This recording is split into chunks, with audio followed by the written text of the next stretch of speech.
আজ খুব আরেকজনের কথা আমার মনে পড়ছে। হ্যাঁ, আমি বুঝতে পেরেছি কার কথা। ওই অন্না দিদির কথা, তাই না বৌদি?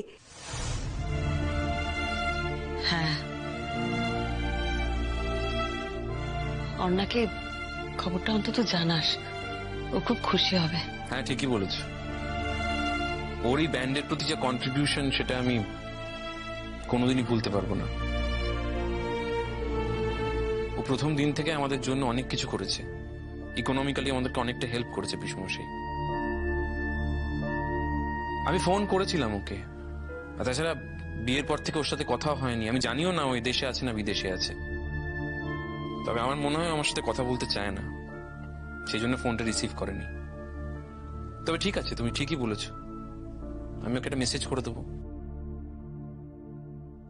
ডিঙ্কা, বর্তমান উজ্জ্বল হতে পারে, ভবিষ্যৎ উজ্জ্বলতর, কিন্তু এদের চোখ ধাঁধানো উজ্জ্বলে অতীতকে ভুলে যেও না।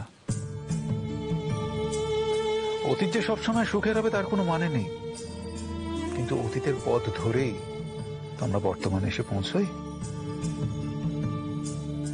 সুখের হোক বা দুঃখের হোক, অতীত কিন্তু আমাদের অনেক কিছু শেখায়। আমি জানি রোহিত আঙ্কেল, অতীতকে আমি কোনোদিনই ভুলিনি। অতীতকে ভোলা আমার পক্ষে সম্ভব নয়, বিশেষ করে অর্ণাকে। আমি জানি অর্ণা আমার সাথে যেটা করেছে সেটা সিচুয়েশনাল। আমি ওসব মনে রাখতে চাই না, ওকে ক্ষমা করে দিয়েছি। আমি এটাও খুব ভালো করে জানি, এই মুহূর্তেও পৃথিবীর যে প্রান্তেই থাকুক না কেন, আমার জন্য মনে মনে মঙ্গল কামনা করবে।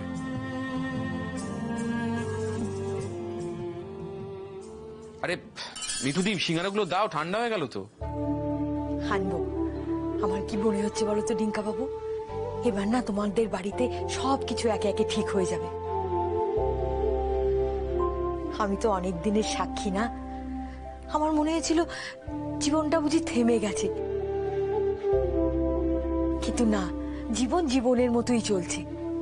আবার এই বাড়িতে একটু একটু করে সূর্যের আলো এসে ঢুকছে। হ্যাঁ, আমি তোমার এই উন্নতিতে এত খুশি আমি বলে বোঝাতে পারবো না ডিঙ্কা বাবু। আমি জানি মিঠুদি, তুমি আমাদের পরিবারের সত্যিকারের শুভাকাঙ্ক্ষী। জানেন তো রোহিতদা, একটা সময় আমি মিঠুদিকে ওর মাইনেটা পর্যন্ত দিতে পারতাম না। কতবার তখন বলেছি তোমাকে কাজে আসতে হবে না, তোমার টাকা দিতে পারি না আমি। কি বলতো জানেন? বলতো রেখে দাও জমিয়ে, যখন সময় হবে তখন দিও।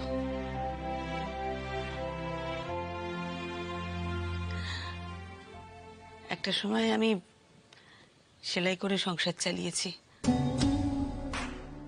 মিঠুদি না আমার হাতে হাতে ওই ব্লাউজগুলো সেলাই করে দিত, যাতে তাড়াতাড়ি আমার অর্ডারটা শেষ হয়ে যায়, আমি আরো বেশি টাকা রোজগার করি।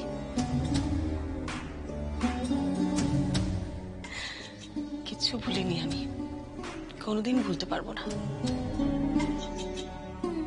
দিঠি, ডিঙ্কা, দেখ, আমি তো সারা জীবন থাকবো না, কিন্তু তোরা তো থাকবি। এই মিঠুদের আমাদের সংসারের প্রতি অবদান তোরা কিন্তু কোনোদিন ভুলে যাস না। চুপ করো তো বৌদি, তুমি তুমি বেঁচে থাকবে না, আর আমি সারা জীবন বেঁচে থাকবো। আর তোমার এই ছেলে মেয়েগুলো আমার ভালোবাসার দাম শোধ করবে। আচ্ছা বৌদি, আমি তো মুখ্য সূক্ষ্ম মানুষ, লেখাপড়া জানি না। একটা কথা সত্যি করে বলো তো, ভালোবাসার দাম কি সত্যি সত্যি মেটানো যায়?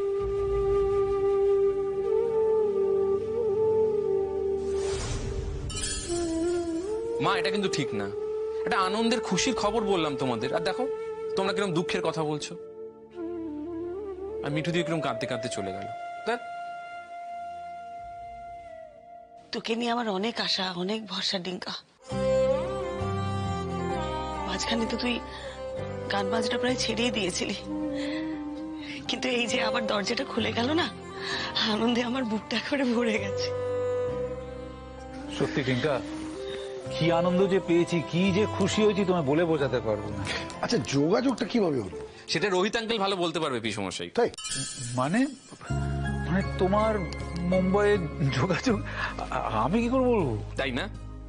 জানো পিসমশাই, প্রথমে আমি ভেবেছিলাম যে রোহিত আঙ্কেল আমাকে সারপ্রাইজ দিতে চায়, পরে বুঝলাম যে না, সেটা সারপ্রাইজ দিতে চায় না। আসলে রোহিত আঙ্কেল চায় না যে উনি আমার জন্য হেল্প করছেন, এটা আমি জানতে পারি। তবে মুশকিলটা কি বলতো রোহিত আঙ্কেল, তোমার সৌরভ এমনই যে কোনোভাবেই চাপা থাকে না। তোমার কথার মানেটা আমি কিছু বুঝতে পারলাম না। আমি তোমায় ভালো করে বোঝাচ্ছি দাদু ভাই। তো আমার গানের কিছু ভিডিও রোহিত আঙ্কেলের মোবাইলে তোলা ছিল। তো রোহিত আঙ্কেল কাউকে কিচ্ছু না বলে গানের ভিডিওগুলো রোহিত আঙ্কেলের বন্ধুকে সেন্ড করে দেয়। উনি মিউজিক ইন্ডাস্ট্রির খুব ইম্পর্টেন্ট একজন লোক, মুম্বাইতে সেটেলড। তো ওনার আই গেস ওই ভিডিওগুলো দেখে আমার গলাটা পছন্দ হয়, তারপর উনি যোগাযোগ করেন।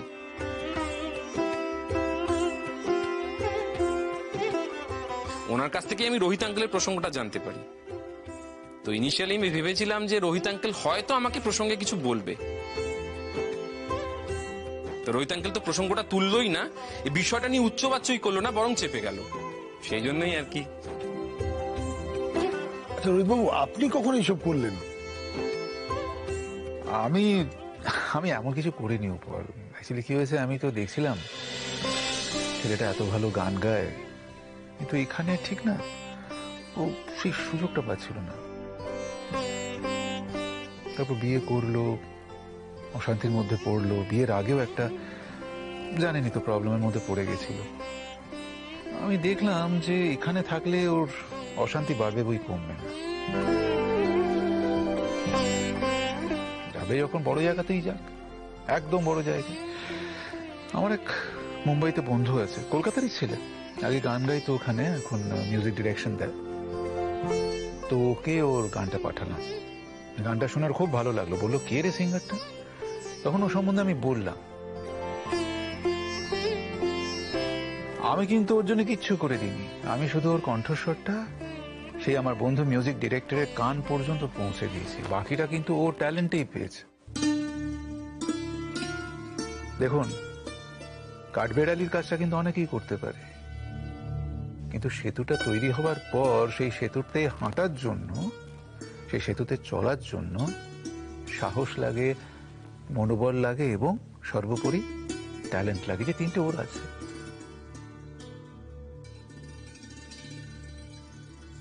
সত্যি রোহিতবাবু, আপনি যে এই ফ্যামিলির জন্য উপকার করে দিচ্ছেন, মানে আমরা তো চিরঋণী হয়ে থাকবো। এ দেখলেন তো বল, এত সুন্দর মুহূর্তটা, এই আনন্দময় মুহূর্তটা এত মাটি করে দিলেন আপনি। আচ্ছা, আপনার সাথে কি আমার ঋণ আর ঋণ শিকারের সম্পর্ক? আপনাদের সবার সাথে কি তাই?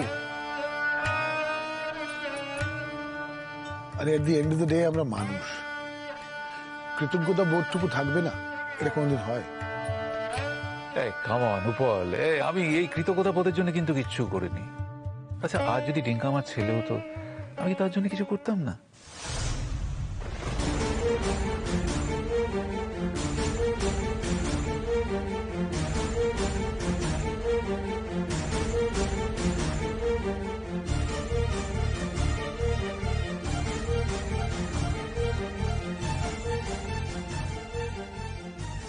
ডিঙ্কা, সবাইকে প্রণাম কর।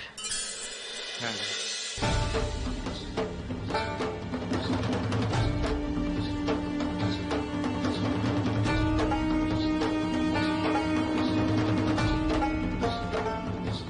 মা চোখ খোলো, মা মা মা দেখো, আমি বুয়া চলে এসেছি। মা গো,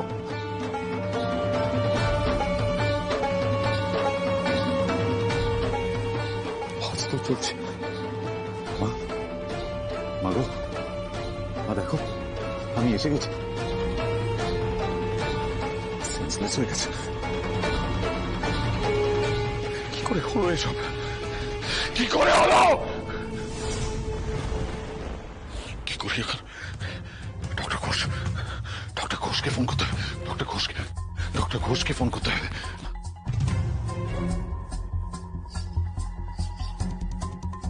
ফোনটা কোথায়?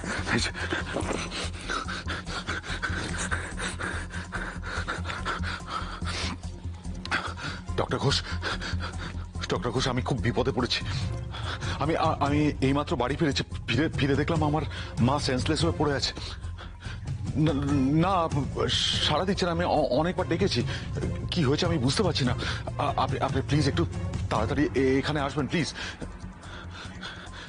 স্যার, আমি জানি আপনি খুব ব্যস্ত, আপনার অন্য অ্যাপয়েন্টমেন্ট আছে, প্লিজ সেটাকে ক্যান্সেল করুন না প্লিজ। দেখুন, এমার্জেন্সি, আপনি ছাড়া আমার কেউ নেই। আমার বিপদে আপদে আমি আমি সবসময় তো আপনার কাছেই যাই। Doctor Ghosh, please try to understand. বাড়িতে একটা লোকও নেই, হেল্প করার কেউ নেই। প্লিজ প্লিজ, আমি সারা জীবন কৃতজ্ঞ থাকবো ডক্টর ঘোষ, প্লিজ আমার মাকে বাঁচান। আমি আমি বেশিক্ষণ আপনার সময় নেব না ডক্টর, জাস্ট 10 মিনিট। আপনি শুধু আসবেন, এসে মায়ের কন্ডিশন দেখবেন, দেখে একটা রেফারেন্স দেবেন। আপনি যেরকম গাইড করবেন আমি সেরকম করবো। Thank you so much, thank you so much doctor. আমি সারা জীবন আপনার এই কথাটা মনে রাখবো। Thank you. মা, মা গো, মা, মা, মা দেখো, আমি তোমার বুয়া। মা, কি করি এখন? ডক্টর ঘোষের আসতে তো এখন কিছুটা সময় লাগবে।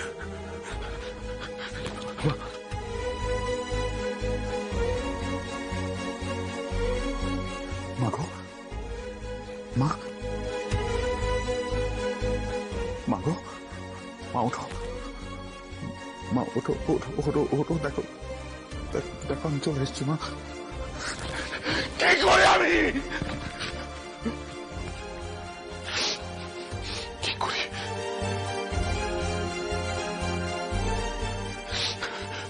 আমি মায়ের এসব করার অভ্যেস আছে। কত বছর মা সংসারের কাজ করেনি, আগুনের কাছে যায়নি। আজকে জুনের জন্য মাকে সব করতে হচ্ছে। জুন অফিস করছে, বাইরে যাচ্ছে, সব মায়ের ঘাড়ের উপর ফেলে রেখে। মা গো, প্লিজ প্লিজ সুস্থ হয়ে ওঠো। এই ঈশ্বর, আমার মাকে ফিরিয়ে দাও, মাকে ফিরিয়ে দাও, ফিরিয়ে দাও। আমি আমি মায়ের জন্য সব ব্যবস্থা করবো। মাকে তুমি ফিরিয়ে দাও, মার কোনো কষ্ট আমি হতে দেবো না।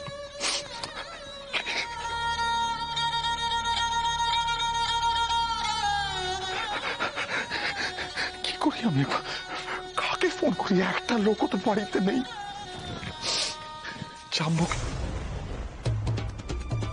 চাম্বুকে ফোন করবো। শোন, দুজনের কাউকেই ফোন করতে হবে না। দুজনের মধ্যে কারো মনুষ্যত্ব বোধ বলে কিছু নেই।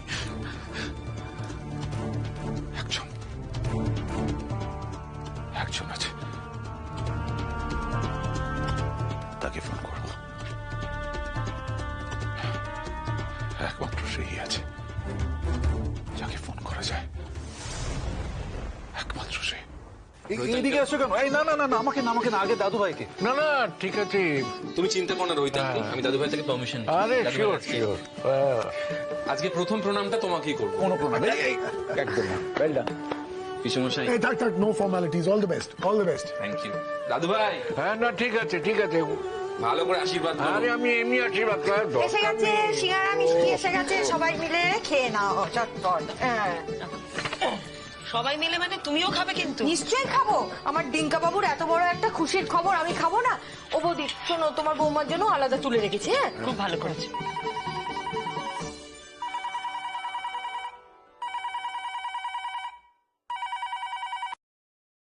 হ্যালো, শ্রীময়ী, কে? আমি। ও হ্যাঁ, কাকে চাই? এই মুহূর্তে আমার তোমাকে চাই। আমাকে? কি দরকার বলো? শোনো না, আমি অফিস থেকে বাড়ি ফিরে এসে দেখি মা অজ্ঞান হয়ে পড়ে আছে। কতক্ষণ আমি জানি না, কিন্তু অনেকক্ষণ। বাড়িতে একটা লোকও নেই। মায়ের কি অবস্থা আমি কিছু বুঝতে পারছি না। বড্ড বড্ড অসহায় লাগছে। সে কি, কি করে হলো এসব?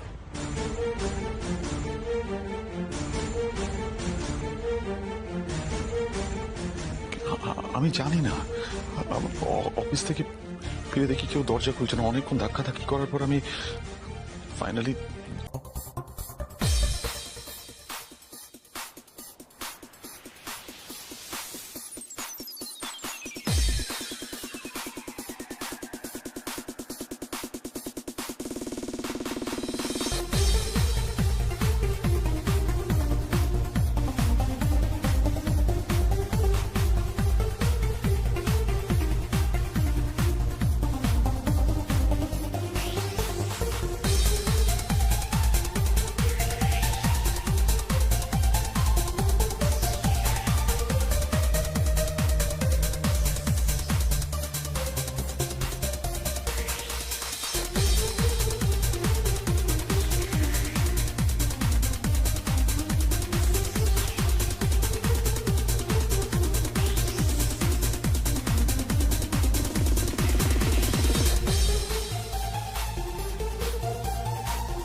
হইয়া সুগার ও তো খাবি হইয়া ভালো লাগে বলে তারা খেলে সমস্যা কেউ তো নাই ঠিক আছে সতর্কতা অবলম্বন করতে কর কিন্তু গেলি কি সামনে আস ওই খাই তো দেখাতি হে বেটা কিছু পাইছো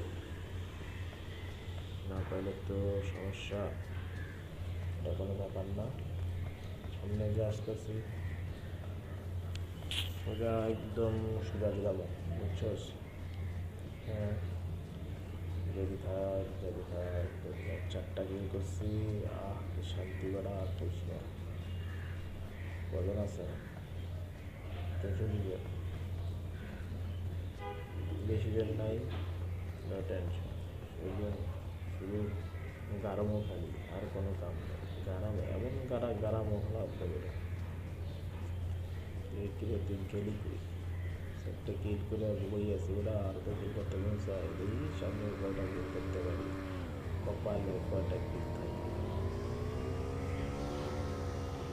ও যদি বাইক লেগে যাবে নাকি আমার তারা বলা কি করবো খারাপ ও না আমি সোনা কোন বাড়ি দেখা দোকা এবড়া রাখু ওকে ও তো লাভ দিয়ে বল দেখবে ভাই বুঝলি না ভাই ওরা করে দেবো থাক সামনে তোকে লাগে যাই ওর লাগে যাই 4 নম্বর আমার বাইকও তোকে লাগে তুই থাক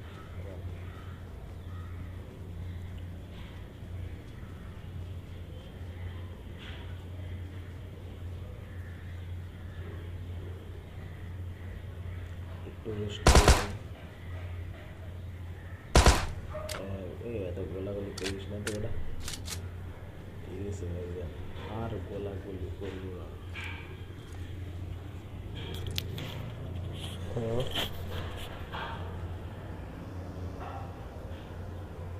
আস্তে গুলি করলে হয়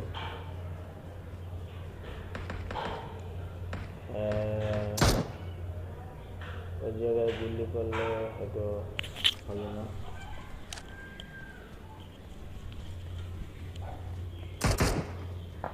এখন পাহাড়ের উপরে উঠবো কি মজা এই কেটা মানুষ থাকাটা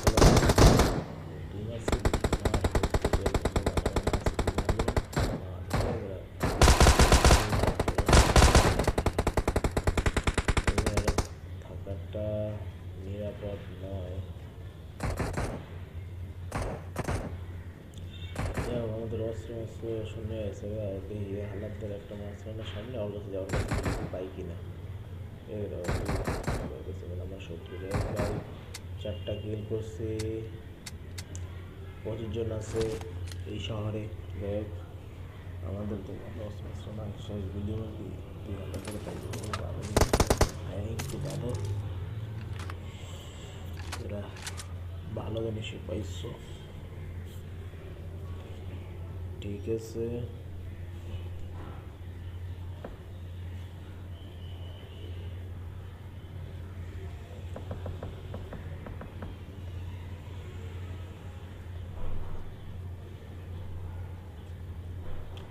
এটার ভিতরে নাই কিছু আমি জানি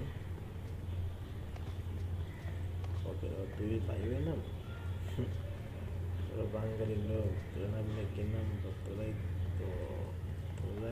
তো শুধু পাহাড় ছাড়া আর কিছুই নেই আর ভাল লাগে না হালা কই বলে মারমু খালি কাঠ টাস করে মারবো দিয়ে আর কয়টা বার সাইডটা কি করছি মনটা সে তো সবই কিন্তু খাওয়া যাবে না ওরা ফুল ফুলটা বললাম না কাহিনী খা বাবা ফুল খেয়ে এলাম ও বন্ধু কেবল হোমটা আনছে সালা বাবা সালা সালা তুই সালা মস্তি করবো দুজন মস্তি হবে বন্ধু তুই বলে শুনলাও আকাশে তোর ভালো লাগা পাখি ওরা আলাম আলাম বেলা কই রে তাইছি না ভালো লাগবে না নিয়ে যাবো যাবো ভাবছিলাম কি আমরা দিয়ে দেবো সমস্যা নাই যাইতে আছি কত দূরে যাবো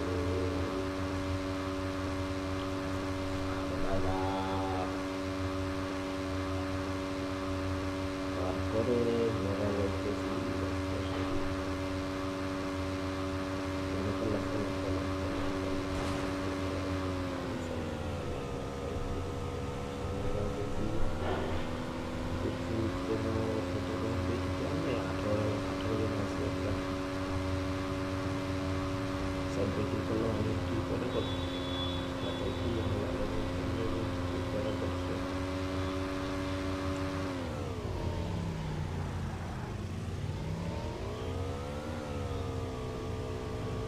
ঠিক আছে একটা গাড়ি পেলাম অবশ্যই গাড়িতে তাই বাড়ি চালাইতে ভালো লাগে কারণ বন্ধু জয় একটা বাইক কিনছে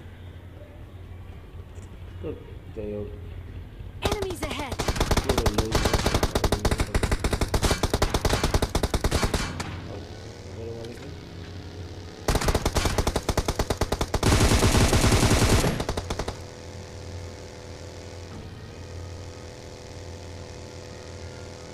মোর ভাইয়ের তুমি কষ্ট হলো ভাই খুব কষ্ট হলো যা তুই বাংলা শহরে মনে মারতে পারলি কষ্ট পেলাম যাই হোক নামলাম দেখি ও যেহেতু তোমার সেবানা আছে কিনা আর সেবানা তো কারণ ওই হালার হালা এনতে গুল্লি মারে ওই হালায় চালাবি চালায়